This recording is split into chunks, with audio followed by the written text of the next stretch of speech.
ராசிநாதன் குரு பகவான் 7ஆம் இடத்தில் இருக்கிறார். ராசியிலே செவ்வாய் இருக்கிறார், சுக்கிரன் இருக்கிறார், சூரியன் இருக்கிறார், புதன் இருக்கிறார். அத்தனை பேரும் உடம்புக்குரிய தனுசு ராசி என்பர்களே, உங்கள் அத்தனை பேருக்கும் உங்கள் ஆத்மார்த்த ஜோதிடர் நங்கநல்லூர் டாக்டர் பஞ்சநாதனின்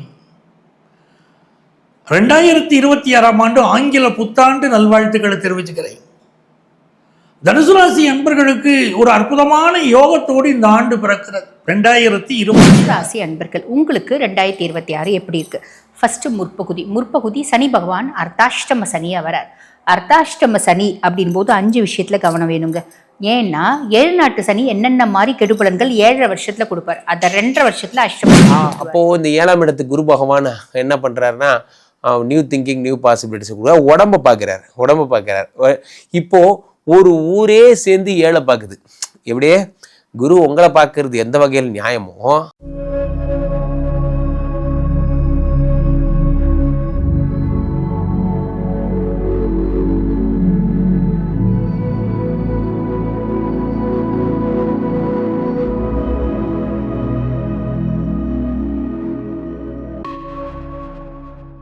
தனுசு ராசிக்காரர்களுக்கெல்லாம் இந்த மார்கழி மாதம் வெறும் டிவைன் மாதமாக உங்களுக்கு போகுது. காரணம் என்னவென்றால் ராசிநாதன் குரு பகவான் 7ஆம் இடத்தில் இருக்கிறார். ராசியிலே செவ்வாய் இருக்கிறார், சுக்கிரன் இருக்கிறார், சூரியன் இருக்கிறார், புதன் இருக்கிறார். அத்தனை பேர் உடம்புல உட்காந்துருக்காங்க. இத்தனை பேர் உடம்புல உட்காந்துருந்தா உங்கள் லெவல் என்னங்கிறத மட்டும் யோசிச்சு பாருங்க. வேற லெவலில் இருப்பீங்க. காரணம் என்ன அப்படின்னா, உங்களுக்கு ராசியிலே இத்தனை பேர் இருக்கிறது ஒரு மிகப்பெரிய விஷயம். ஒன்று. 2வது விஷயம் என்ன அப்படின்னு பார்த்தீங்கன்னா, இந்த ராசிநாதன் யார்? இவரை பார்த்திங்கன்னா உங்களுடைய குரு பகவான் 7ஆம் இடமாகப்பட்ட நியூ திங்கிங் நியூ பாசிபிலிட்டிஸில் போய் உட்கார்றார். நண்பர்களே ஒன்று புரிந்து கொள்ளுங்கள். நியூ திங்கிங் நியூ பாசிபிலிட்டிஸ் என்ன ஃபாலோ பண்ணுறவங்களுக்கெல்லாம் தெரியும். முந்தனேத்து கூட நான் என் வாட்ஸ்அப்பில் ஒரு ஸ்டேட்டஸ் வச்சுருந்தேன். என்ன அப்படின்னா, I am not an good engineer as my previous corporate set. Yes, I am not an good engineer. நான் ஒரு சிறந்த இன்ஜினியர் இல்லை, ஆனால் உலகத்தின் மிகச்சிறந்த இன்ஜினியர் எல்லாம் எங்கிட்ட வேலை பார்க்குறாங்கன்னு. அந்த மாதிரி ஒன்று புரிந்து கொள்ளுங்கள். 7ஆம் இடத்துல குரு பகவான் இருக்கும் பொழுது என்ன ஆகுது அப்படின்னா, நியூ திங்கிங் நியூ பாசிபிலிட்டிஸ். உங்களால் நீங்கள் ஒரு ஆர்த்தரப்ரனராக மாற போகிறீங்க. நீங்கள் நிறைய பேருக்கு வேலை கொடுக்க போகிறீங்க. வேலை பார்த்துட்டு இருந்த நீங்கள் மற்றவர்களுக்கு வேலை கொடுக்கும் இடத்திற்கு நீங்கள் மாறுகிறீர்கள். தனுசு ராசிக்காரர்கள் ஏற்கனவே சனி பகவான் 10 பார்த்து உலக புகழ் கொடுக்கறதுக்கு ரெடியாக உட்காந்துருக்கார். மிஸ்டர் சனி 10ஆம் இடத்திலே 10ஐ பார்த்து ரெடியாக இருக்கார். கமான் தனுசு ராசி, கமான் உலக புகழ் பெறுங்க, நல்லா ஸ்மைல் பண்ணுங்க. நீங்கள் பார்க்குறது உங்களை பற்றி இதில் வந்திருக்கு. அடுத்த பிக் பாஸ் கிளைண்ட் நீங்கள் தானாமே, என்னது அதுக்குள்ளே அங்கே கூப்பிட்டாங்களே, எனக்கு டைம் இல்லைன்னு சொல்லிடு. 100 நாள் என்னால் வேஸ்ட் பண்ண முடியாது அப்படிங்கிற மாதிரி. என்ன நீங்கள் எங்கே கூப்பிட்டாலும் வர மாட்டேங்கிறீங்க, எனக்கு எதுக்குமே நேரம் இல்லை அப்படிங்கிற மாதிரி பயங்கர பிஸியாக இருவீங்க. வாழ்க்கை சில நேரங்களில் இந்த மாதிரியான மிகப்பெரிய புகழெல்லாம் தரும். அந்த மாதிரி நேரம் தான் இது. இப்போலேருந்து ஜனவரி வரைக்கும் மிகப்பெரிய புகழெல்லாம் உங்களுக்கு வரும். என் அன்பிற்குரிய தனுசு ராசி என்பர்களே, உங்கள் அத்தனை பேருக்கும் உங்கள் ஆத்மார்த்த ஜோதிடர் நங்கநல்லூர் டாக்டர் பஞ்சநாதனின் 2026ஆம் ஆண்டு ஆங்கில புத்தாண்டு நல்வாழ்த்துக்களை தெரிவிச்சுக்கிறேன். தனுசு ராசி அன்பர்களுக்கு ஒரு அற்புதமான யோகத்தோடு இந்த ஆண்டு பிறக்கிறது. 2026 இந்த ஆண்டுடைய கூட்டுத்தொகை என்ன அப்படின்னா, 2026 1ஆம் நம்பரில் வருது. அதற்கு அதிபதியாக இருக்கக்கூடிய சூரிய பகவான் உங்கள் ராசியிலே இருக்கிறார். 1/1/2026 என்று நீங்கள் எடுத்துக்கொள்கிற போது கூட்டு எண் 3ஆக வருகிறது. அதற்கு அதிபதியாக இருக்கக்கூடிய குரு பகவான் ஆண்டு துவக்கத்திலேயே உங்களை பார்க்கிறார். ஸோ இந்த ஆண்டுடைய கிரகநிலைகள் மிகச் சாதகமாக இருக்கு. இன்னொரு புறம் 4 கிரகங்கள் உங்கள் ராசியில அணிவகுத்து இருக்கிறார்கள். அது எப்படி ஒரு அணிவகுப்புனா, தர்ம கர்மாதிபதி யோகத்தோடு இந்த ஆண்டு பிறக்கிறது. 9ஆம் இடத்தின் அதிபதி சூரியன், 10ஆம் இடத்தின் அதிபதி புதன். இந்த 2 கிரகங்களும் சேர்ந்து உங்க ராசியில் இருக்கு. இந்த தர்ம கர்மாதிபதி யோகம் ஒரு மனிதரை வாழ்வாங்கு வாழ வைக்கக்கூடிய யோகம். ஒரு ஜாதகத்துல எவ்வளவோ யோகம் இருக்கும். அதுல மிகச்சிறந்த யோகம் அப்படின்னு நம்ம சொல்லக்கூடியது தர்ம கர்மாதிபதி யோகம். இந்த யோகம் நம்மளுடைய ராசியில் அமர்ந்து இந்த ஆண்டு பிறக்குது அப்படின்னு சொல்கிற போது நமக்கு மிகப்பெரிய ஒரு லாபம் இருக்கிறது. கடல் கடந்து சென்று நான் வேலை பார்க்கணும்னு நினைக்கிறாங்க, எனக்கு ஃபாரின் ஆப்பர்ச்சுனிட்டி கிடைக்குமான்னு எதிர்பார்க்கக்கூடியவர்களுக்கு நல்ல ஆப்பர்ச்சுனிட்டி இந்த ஆண்டு கூடி வரப்போகிறது. சார் எனக்கு வந்து ஒரு ஆஃபீஸில் ப்ரமோஷன், ஆல்ரெடி நான் ஒர்க் பண்ணிக்கிட்டு இருக்கேன், எனக்கு ப்ரமோஷன் கிடைக்குமா அப்படிங்கிறவங்களுக்கு உங்களுடைய 10ஆம் இடத்தின் அதிபதி புதன் பகவானோடு சுக்கிரன் சேர்ந்து உங்களுக்கு ப்ரமோஷனை கொண்டு வந்து கொடுக்க போறார். இது ஒரு நல்ல யோகமாக உங்களுக்கு இருக்கு. நான் ஒரு டிரான்ஸ்ஃபரை எதிர்பார்க்கிறேன், வேலையில இடமாற்றம் எனக்கு கிடைக்குமாங்கிறவங்களுக்கு இடமாற்றம் இந்த ஆண்டு கிடைக்கும். தனுசு ராசி அன்பர்கள், உங்களுக்கு 2026 எப்படி இருக்கு? ஃபர்ஸ்ட் முற்பகுதி சனி பகவான் அர்த்தாஷ்டம சனியா வரார். அர்த்தாஷ்டம சனி அப்படின் போது 5 விஷயத்துல கவனம் வேணுங்க. ஏன்னா 7 நாட்டு சனி என்னென்ன மாதிரி கெடுபலன்கள் 7.5 வருஷத்துல கொடுப்பார், அதை 2.5 வருஷத்துல அஷ்டம சனி கொடுத்துருவார். அஷ்டம சனி என்னெல்லாம் கொடுப்பார், அதுல பகுதி அர்த்தாஷ்டம சனி 2.5 வருஷத்துல கொடுத்துருவார். ஆக நீங்க எதுல கவனமா இருக்கணும் அப்படின்னா, ஃபர்ஸ்ட் விஷயம் ஆரோக்கியத்தில் கவனம் வேணும். அதுக்கப்புறம் வந்து பார்த்தீங்கன்னா, கையிருப்பு காசு என்ன இருக்கோ அதை பெரிய லெவலில் யாருக்கும் கடன் கொடுக்காதீங்க, கடன் வாங்கவும் வாங்காதீங்க. 3வது, குடும்பத்தில் சின்ன சின்ன குழப்பங்கள் வருது அப்படின்னாலும் இதுவும் கடந்து போகும் அப்படின்னு அமைதியாக இருங்க. 4வது, வேலை செய்கிற இடத்துலையும் நம்மளை சுற்று வட்டாரத்தில் நிறைய பேருக்கு நம்மளை பிடிக்காம போயிடும். நல்லா இருந்தாலே யாருக்கும் பிடிக்காம போயிடும், அதானே? அதனால நம்மளை பிடிக்காம போச்சு அப்படின்னா அவங்கள பற்றி கவலைப்படணும் அப்படின்ற அவசியம் இல்லை. ஆனால் வேலை செய்கிற இடத்துல அமைதி அப்படின்றது மெயின்டைன் பண்ணிக்கோங்க. இந்த 5 விஷயத்தில் கவனமாக இருக்கீங்க அப்படின்னா மட்டும் போதுமானது. அர்த்தாஷ்டம சனி பெருசாக நம்மளுக்கு எடுக்க போகிறது இல்லை. சரி, அதுக்கப்புறம் வந்து பாருங்கள், ராகு பகவான் 3ஆம் பாவம். என்னோட தைரியம் வேறு லெவலில் இருக்குங்க. குருனோட பார்வை ராகு மேலே இருக்குது. என் தம்பி தங்கச்சி எனக்கு ஃபுல் ஃபிட் சப்போர்ட்டாக இருக்காங்க அப்படின்ற ஒரு அமைப்பு. கேது 9ஆம் பாவம், பாக்கியஸ்தான கேது நிறைய பேருக்கு ஃபாரின் போகிறதுக்கான ஆப்பர்ச்சுனிட்டி ஏற்படுத்தி கொடுப்பாரு.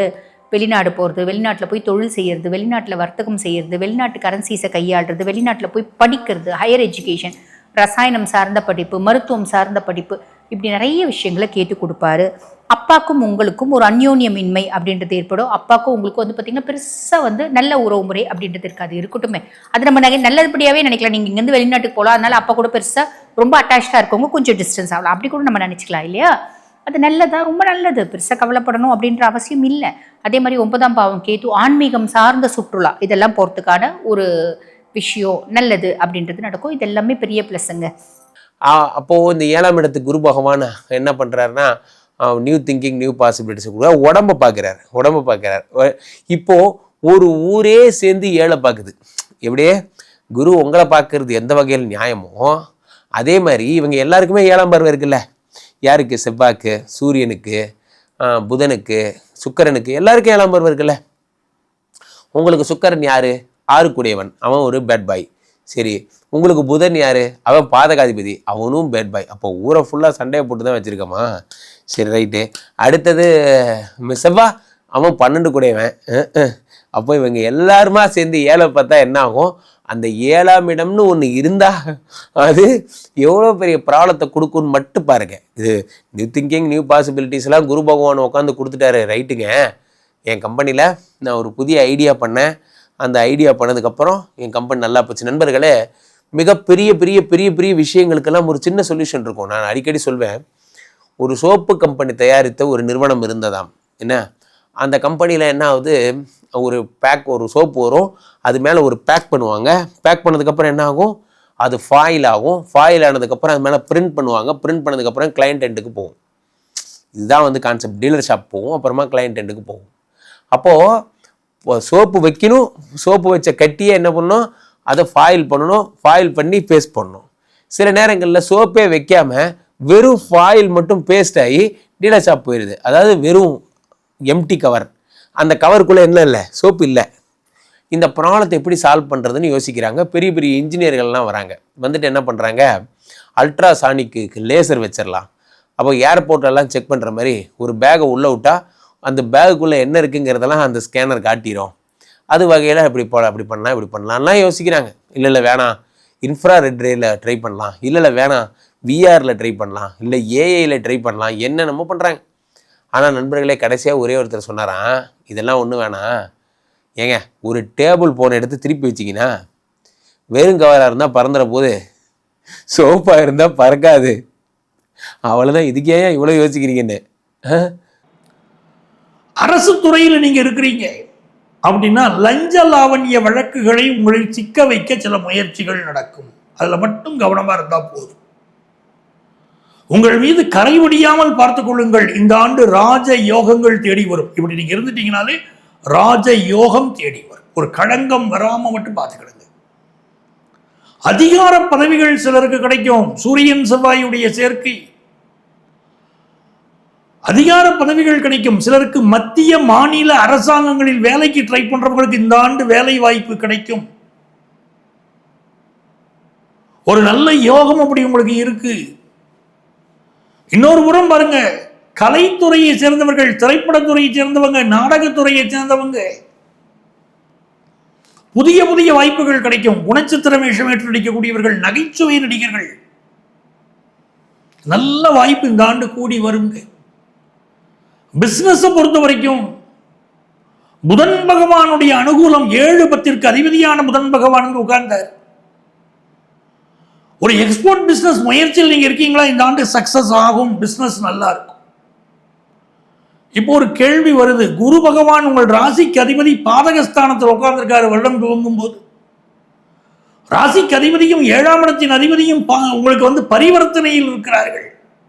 அதாவது பாதகாதிபதி ராசியில் இருக்காரு, ராசிக்கு அதிபதி பாதகத்துக்கு போயிட்டார். கலஸ்திர குரு கழட்டி விட மாட்டார். அந்த திருமணம் அப்படின்ற உறவு முறையை நினைச்சே வைப்பாருங்க. அதுக்கும் மேலே நாங்கள் ஆல்ரெடி பார்த்தீங்கன்னா பிரிஞ்சா மாதிரி தாங்க, ஒரு வீட்டில் தனித்தனியாக இருக்கும். அப்படின்னாலும் 4 மத்தியஸ்தர்கள் வருவாங்க. அப்பா என்னப்பா இப்படியெல்லாம் பண்ணுறீங்க, குழந்தைங்க இருக்குல்ல, குழந்தைங்க மூஞ்ச பாருப்பா, அந்த பிள்ளை மூஞ்ச பாருப்பா, அவர் மூஞ்ச பாருமா அப்படின்னு 4 பேர் பஞ்சாயத்து பண்ணி நம்மளை இணைச்சே விற்க ட்ரை பண்ணுவாங்க. இதுதான் குரு கொடுக்கக்கூடிய பலன்கள் அப்படின்னு சொல்லலாம். அதுக்கும் மேலே நம்ம பார்ட்னர்ஷிப் கன்சர்ன் ஏதாவது வச்சு நடத்துகிறோம் அப்படின்னா நமக்கும் நம்ம பார்ட்னருக்கும் ஒரு நல்ல உறவு முறை அப்படின்றது மெயின்டைன் ஆகும். அவர் நம்ம கூட ஒரு நட்பாக நல்ல பார்த்தீங்கன்னா ஒரு தோழராக, நட்பு தோழர் 2 ஒன்று தானே, நல்ல தோழராக, அதே மாதிரி நல்ல இன்வெஸ்டராக, நல்ல பார்ட்னராக இருக்க குரு பார்த்திங்கன்னா சப்போர்ட்டிவாக இருப்பா அப்படின்னு சொல்லலாம். இது முற்பகுதி. சரி, இப்போ அப்படியே பிற்பகுதிக்கு வரலாம். பிற்பகுதி அப்படின்போது 1/6/2026 2026 முடிய சனி பகவான் அர்த்தாஷ்டம சனியாகவே தான் இருக்கார். ஆனால் குருனோட 9ஆம் பார்வை, உச்ச பார்வை அவர் மேலே படியுது. அப்போ சனி உங்களுக்கு எடுக்கணும்னு நினைக்கிறவங்க கம்முன்னு சேர் போட்டு கம்முன்னு இப்படி உட்காந்துக்கணும். என்னால் கெடுக்க முடியல, எனக்கு குரு என் முன்னாடி உச்ச பார்வை பார்த்து எனக்கு எடுக்க விடாமல் தடுக்கிற, வேற வழி இல்லை. கிரகங்கள் அத்துணையும் விதிக்க கட்டுப்பட்டவங்க அப்படின்னு சொல்லலாம். ஆக குருனோட பார்வை இருக்கிறதுனால அவர் பெருசாக உங்களுக்கு எடுக்க மாட்டார். அது ஒரு பெரிய ப்ளஸ் அப்படின்னு சொல்லலாம். ராகு 3ஆம் பாவம், ஆனால் குருனோட பார்வை இல்லை. என்னோட தைரியமும் தன்னம்பிக்கையும் வேற லெவலில் இருக்குது. தேவையில்லாமல் வம்பு தும்பில் போய் மாட்டிக்கூடாது. நாம் தான் பெருசாக நான் தான் ஹீரோயின் அப்படின்லாம் நம்ம மாட்டிக்கூடாது. ஃபர்ஸ்ட் விஷயம், நம்மளுக்கு அப்படிலாம் தோணும். நம்மளால என்ன முடியாது, நம்மளால எல்லாம் முடியும். அசட்டுத்தனமான தைரியம்லாம் கூட நிறைய வரும். அது அசட்டு தைரியமாக இருக்கும், மேக்ஸிமம் உண்மையான தைரியமாக இருக்குது. அதில் கொஞ்சம் கவனம் அப்படின்றத வச்சுக்கோங்க. தம்பி தங்கச்சி இருக்காங்க அப்படின்னா, முக்கியமாக இளைய சகோதரர்கள் நம்மளை கொஞ்சம் ட்ராப் பண்ணுறதுக்கு வாய்ப்பு உண்டு. என் தம்பி என் பையன் மாதிரி பார்த்தம்மா, அவன் இப்போ என்ன ஏமாற்றிட்டான் அப்படின்னு நம்ம வருத்தப்படுவோம் பார்த்தீங்களா. நிறைய பேர் சொல்ல கேள்விப்பட்டிருப்போம் பார்த்தீங்களா. அந்த மாதிரி வரக்கூடிய ஒரு அமைப்பு அப்படின்னு சொல்லலாம். நண்பர்களே, பெரும்பாலான நேரங்களில் வாழ்க்கை இப்படி தான் பண்ணுது.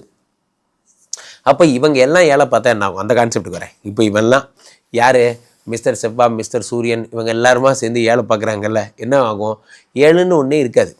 அப்போது நம்ம ஒய்ஃபு ஏற்கனவே எதுக்கு சண்டை போடுறோன்னு தெரியாமையே சண்டை போடுவா. இப்போது இவங்க எல்லாருமா சேர்ந்து ஏழை பார்க்கும்போது என்ன ஆகும்னா, சமீபத்தில் அராத்துன்னு ஒருத்தர் எழுதியிருந்தார், பொண்டாட்டின்னு ஒரு புத்தகம். அது கூட பார்த்தேன். ஏன்னா இப்படிலாம் அட்டைப்படம் வரைஞ்சிருக்கீங்க. அதில் பார்த்திங்கன்னா அவங்க இந்த கையில் ஃபோனு, இந்த கையில் குழந்தை, இந்த கையில் சட்டி, இந்த கையில் அப்படி ஒய்ஃபை ஒரு காளி மாதிரி போட்டிருப்பாங்க அந்த அட்டைப்படம். அந்த மாதிரி உங்கள் மனைவிக்கு ஒரு 1000 கைகள் முளைத்த அம்மனாக உங்கள் மனைவி மாறினால் இப்படி இருக்கும்னு கற்பனை பண்ணு. சார் என்ன சார் மாறுறது, இப்போ அப்படி தான் சார் இருக்கா, இருங்க வரேன், அதுக்குள்ளே போயிடாதீங்க. இந்த வார்த்தையை சொன்ன உடனே அப்படி ஒரு எமோஷனில் அப்படி பொங்குறீங்க எல்லாருமே சேர்ந்து ஏழை பார்க்கும்போது வாயை கொடுக்காமல் இருக்கிறது நல்லது. பல நேரங்களில் மனைவியிடம் தப்பிக்க சிறப்பான ஒரே பரிகாரம் என்ன, கஞ்சன் ஒரு சுக்கரனை போய் பார்க்கணுங்கிறீங்களா, ஸ்ரீரங்கத்தில் போயிட்டு அல்லது என்னதான் சார் சொல்ல வரீங்க, காஞ்சிபுரம் காமாட்சி இன்னும் சுக்கரஸ்தலமாக பார்த்து சொல்ல போகிறீங்க கரெக்டா? இல்லைங்க, மனைவியிடம் சண்டை போடாமல் இருக்க சிறந்த பரிகாரம் மௌன விரதம். இதை தவிர வேறு வழியே கிடையாது. அவள் என்ன அடிக்க என்ன அவள் அடிக்கன்னு போயிடணும், அவ்வளோதான். இதில் ஏன்னா 10 நிமிஷம் அதோடு முடிஞ்சு போயிடும், சண்டை போட்டு போயிடுவாங்க. இப்போ நீங்கள் பதிலுக்கு பதில் பேசுனீங்கன்னா இது என்ன ஆகும், ஒரு நாள் ஃபுல்லாக தொடரும். நீங்கள் நான் இல்லைங்க, நீங்கள் யாரை வேணால் கேட்டு பாருங்க, உலகத்தின் மிகப்பெரிய நேஷனல் லீடர்ஸை கூட போய் கேட்டு பாருங்க.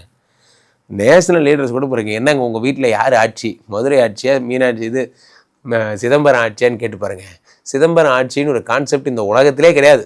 இந்த உலகத்தில் ஒரே ஆட்சி மதுரை ஆட்சி தான். என்ன அவங்க தான் ஆட்சி பண்ணுவாங்க, வேறு வழியே கிடையாது. அப்போ நீங்கள் பொறுத்து போகணும். வெளிநாடு போகிற யோகம் சிலருக்கு வந்து சேரும், உங்கள் வாழ்க்கை தரம் உயரும். ஆனால் ஆல்ரெடி ஃபாரின்ல இருக்கக்கூடிய சிலருக்கு சில பிரச்சனைகள் இருந்துகிட்டு இருக்கும். அதெல்லாம் மெல்ல மெல்ல இந்த ஆண்டு சால்வ் ஆகுற நீங்கள் பார்ப்பீங்க. 3ஆம் இடத்தில் இருக்கக்கூடிய ராகு பகவான் உங்கள் முயற்சிகளில் வெற்றியை கொடுப்பாரு. உங்கள் வீட்டுக்கு பக்கத்தில் என்ன துர்க்கை அம்மன் கோயில் இருக்கோ அந்த துர்க்கையை சென்று வழிபாடு செய்யுங்கள். 4ஆம் இடத்துல சனி பகவான் இருக்கார். புதியதாக சொத்து வாங்குற யோகம் இந்த ஆண்டு உண்டு. ஒரு நல்ல மனை வாங்குற யோகம், வீடு வாங்குற யோகம், ஃப்ளாட் வாங்குற யோகம், இதெல்லாம் இந்த ஆண்டு உங்களுக்கு கூடி வருது. படிக்கக்கூடிய படிப்புல மாணவர்கள் மிகச்சிறந்த சாதனைகளை பண்ணுவீங்க. 5 கூடிய செவ்வாய் பகவான் ராசியில் உட்கார்ந்துருக்காரு. நல்ல ஹையர் எஜுகேஷன் படிக்கிற வாய்ப்பு கூடி வரும். வெளிநாட்டு பல்கலைக்கழகங்களில் படிக்கக்கூடிய வாய்ப்பை எதிர்பார்க்கக்கூடியவர்களுக்கு அது அருமையான முறையில் கூடி வரும். இதெல்லாம் ரொம்ப சிறப்பாக இருக்கு. பிஸ்னஸில் லாபம் தெரிஞ்சாச்சு. அப்படி எல்லா வகையும் சிறப்பான ஆண்டு அப்படிங்கிறதுனால தனுசு ராசிக்காரங்க கொஞ்சம் 4ல் சனி இருக்கிறதுனால உடல் நலத்தில் கவனம் எடுத்துக்கோங்க. அது ரொம்ப முக்கியம். உங்கள் ஹெல்த்துக்கு இம்பார்ட்டன்ஸ் கொடுங்க. உங்கள் தாயாருடைய உடல் நலம் சிலருக்கு பாதிக்கப்படலாம், அதில் கவனமாக இருங்கள். இந்த ஆண்டு 8ஆம் இடத்திற்கு குரு பகவான் வந்து உச்சமாக போகிறார். திடீர் தனவரவுகளை கொண்டு வந்து கொடுப்பார். Ketu same position. கேத்து கொடுக்கக்கூடிய பலன்களில் எந்த விதமான மாற்றமும் இல்லை. சரி, இப்போ குரு பகவானை பற்றி சொல்லணும் அப்படின்னா பிற்பகுதியில் குரு பகவான் இந்த காலகட்டத்தில் அஷ்டம குருவாக இருக்கார். அஷ்டம குரு ராசி அதிபன் 8ல் மறையிறது நல்லதா கெட்டதா? நல்லது இல்லதாம்மா. அப்போ நம்ம என்ன பண்ணணும்? ஒரு சில விஷயத்தில் கவனமாக இருக்கணும். என்னென்ன விஷயத்தில் கவனமாக இருக்கணும்? மொதல் விஷயம் ஆரோக்கியம் சார்ந்த கவனம் அப்படின்றது வேணும். டூ வீலர் ஓட்டுறதெல்லாம் அவாய்ட் பண்ணிவிடுங்க. வண்டி வாகனம் ஓட்டும் போது கவனம் அப்படின்றத வச்சுக்கோங்க. மேக்ஸிமம் 2 வீலர் வேண்டாம். அப்போ காரில் ஓட்டினா எங்களுக்கு பிரச்சனை வராதா அப்படின்னா, 2 வீலரில் ஓட்டினா நம்ம கீழே விழுந்தோம்னா அடி ஜாஸ்திப்படும். கார்லன்னா பெருசாக நம்மளுக்கு அடிப்படாது இல்லைங்களா? அதனால் நாங்கள் 2 வீலர் வேணாம் அப்படின்னு சொல்கிறோம். அதே மாதிரி உடல் ஆரோக்கியத்தில் கவனம் அப்படின்றது வேணும். சின்ன சின்ன உடல் சார்ந்த உபாதைகள் வருது அப்படின்னா கூட ப்ராப்பராக வைத்தியம் பண்ணிக்கோங்க, அது நல்லது அப்படின்னு சொல்லலாம். சேர்க்கை சரியில்லாமல் போகிறதுக்கு வர வாய்ப்பு உண்டு. பெருசாக யார் கூட சேர்ந்தாலும் அவங்க நல்லவங்க தானே, அனலைஸ் பண்ணி சேருங்க. என்னால் அனலைஸ் பண்ண முடியல அப்படின்னாலும் உங்களோட ரகசியங்களை உங்ககிட்ட சொல்லாதீங்க. எங்கெல்லாம் பிரச்சனை இருக்கோ அங்கெல்லாம் நான் வழியே போய் என் தலையை விட்டுப்பேன் அப்படின்றது செய்யக்கூடிய தனுசு அப்படிப்பட்ட பர்சனாலிட்டிஸ் கிடையாது. குரு தான் வந்து ராசியாதிபன் அப்படின்றாலே இன்பில்ட்டாகவே நல்ல புத்திசாலித்தனம் அப்படின்றது உண்டு. நல்ல தெளிவான ஒரு சிந்தனை எல்லாமே உண்டு. இருந்தாலும் நேரம் கெட்டு போச்சுன்னா புத்தி கெட்டு போகும்னு சொல்லுவாங்க பார்த்தீங்களா? நானா வழியே வச்சுக்கினையா அப்படின்ற மாதிரி நம்ம பின்னாடி சொல்லக்கூடிய அமைப்பு அப்படின்றது வரும். ஆக பிரச்சனை நடக்கிற இடத்துல நம்ம போய் இன்வால்வ் ஆகிக்கிறது அப்படின்றது வேண்டாம். அந்த இடத்துல பிரச்சனை, 2வது தெருவில் பிரச்சனை, நம்ம 2 தெரு தள்ளி சுற்றி கூட நம்ம போய்க்கலாமே தவிர அந்த தெரு வழியாக போக வேண்டாம். ஞாபகம் வச்சுக்கோங்க. ஆக முற்பகுதி நல்லா இருக்கா பிற்பகுதி நல்லா இருக்கா அப்படின்னா, முற்பகுதியை கம்பேர் பண்ணும்போது பிற்பகுதி ஓகே அப்படின்னு சொல்லலாம். சின்ன சின்ன விஷயங்கள் முற்பகுதியிலையும் பிற்பகுதியிலையும் 2 பகுதியிலையும் வந்து கொஞ்சம் எச்சரிக்கையாக இருக்கணும் அப்படின்னு சின்ன சின்ன விஷயங்கள் சொல்லியிருக்கேன். அந்த சின்ன சின்ன விஷயங்களில் எச்சரிக்கையாக இருக்கீங்க அப்படின்னா இந்த வருடமும் இதுவும் கடந்து போகும் அப்படின்ற மாதிரி உங்களுக்கு நிறைய நல்லது நடக்கும். பெருசாக கெட்டது நடக்காது. இப்போ பொதுவாக வந்து பாருங்க, நல்லது பெருசாக நடக்கலை அப்படின்னாலும் பெருசாக கெட்டது நடக்கலை அப்படின்னாலே நம்மளுக்கு நல்லது தானே, அந்த மாதிரி ஒரு அமைப்பு அப்படின்னு சொல்லலாம். வாழ்த்துக்கள்.